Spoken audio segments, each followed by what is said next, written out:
I call Claire Hawkey to be followed by Annie Wells. Ms Hawkey, please.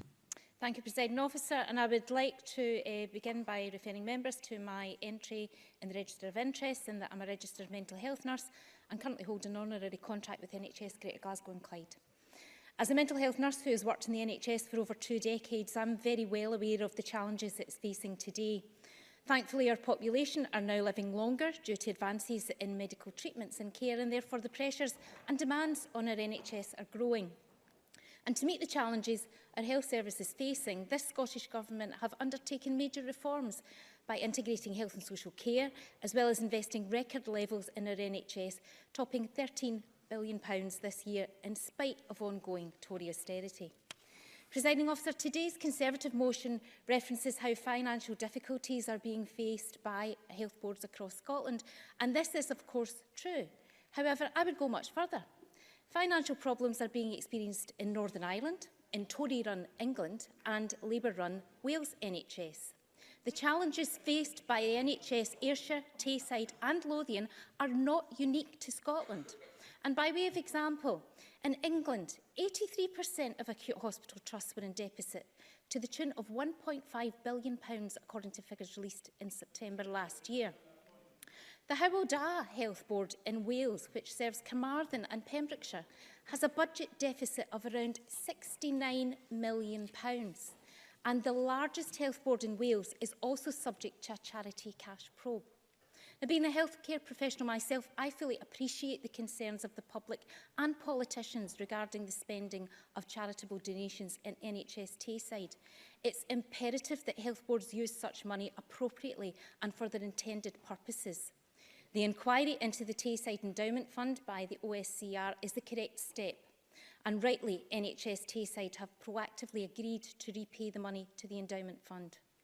If any expenditure in any health board across Scotland is deemed to be inappropriate, then I agree with the Scottish Government in that it must be paid back to the charitable funds from which it came. And I hope the opposition parties will join me in welcoming the request made by the Scottish Government to the Chief Executive of NHS Scotland to write to every NHS board chair seeking assurance that endowment monies are being spent for the correct purposes. When this issue was brought to the attention of the Cabinet Secretary, she took immediate action, for which the Conservative motion is calling. She has taken the decisive step to replace the NHS Tayside leadership team. She has authorised further brokerage to the Health Board, and the Scottish Government is continuing to work to improve governance and organisational performance across the public sector. Presiding Officer, I had hoped that today's debate would have been one in which proposals and ideas would have been forthcoming from opposition parties about how we can improve governance and the performance of our NHS, but instead it is merely sought to add to the witch hunt against the government. Both Labour and the Conservatives have been incredibly predictable. When a challenge faces the government, rather than suggesting reasonable proposals and working with them, they revert to the only two things they know: call for the government to spend more money and urge resignations. It's noticeable that the Scottish It would seem clear that Ms Hawkey is not taking interventions. I will further on, Presiding Officer. It's noticeable that the Scottish Conservatives have been utterly silent on the sham of the health service Jeremy Hunt is presiding over in England. An English NHS which the Red Cross once described as facing a humanitarian crisis, and one which has been rocked by junior doctor strikes. And indeed the silence has been deafening from Scottish Labour too. The Welsh NHS is consistently amongst the worst performing in the UK, yet the Cabinet Secretary presiding over it is a favourite to become the next First Minister of that country. I'll take Mr Finlay's intervention. Neil Finlay. Thank you. I'm a member of the Scottish Parliament responsible for my constituents here, just as is the member. I wonder if she could tell us what comfort or what advice she could give to the 300 people who came to the public meeting last night in Stonyburn and said that they were not accepting the fact that they would no longer have a GP in their local community. Claire Hawkey. I thank Mr Finlay for his intervention. Do you know, you can't always compare health systems across the world, but you can compare health systems across the UK, and the Scottish NHS consistently outperforms I would like to hear Ms Hawkey, please. On these islands.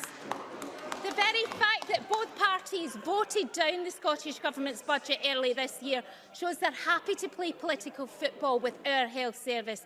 This was a budget which would have allocated more than £400 million in additional funding, yet neither voted for it. The fact remains Labour promised less money than the Tories for the NHS at the last Holyrood election.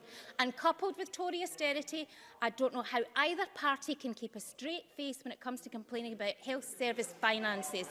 Presiding Officer, I'm resolute in my belief that our NHS is better off in SNP hands. And the proof of this lies in the woeful state of the NHS in England and Wales, where the Tories and Labour are in charge. And yes, they don't want to hear it, but hear it they must. Privatisation by the back door and the front door, trusts cancelling weeks of planned surgery, and eye-watering waits at A&E. You would almost think there was a plan to run down this most cherished Can I have public some quiet, service, please? so that the wholesale privatisation was seen as the only viable alternative.